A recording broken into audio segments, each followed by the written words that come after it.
Guys, mga katunob sa bayon. Oy, nanapod tayo bagong biyahe tips sa atang ninyo. Amo nang ibalik ang biyahe nga gikan diri sa Pagadian padurong sa Dumingag, Mahayag. Kaniya to ni biyahe ta diha pero naundang din karon ibalik na pod. Mo ni atong mga unit ha.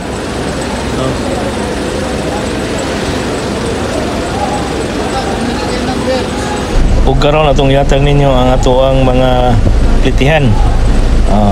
Gikan dis Pagadian padulong sa Dumingag. Mo ni ang mga pilian ha kining primero mo ni ang pool o kining tapad mo ni ang senior citizen o ang SP mga estudyante. Mulabin 90, 72 ang SP, Mahayag 110, 90 ang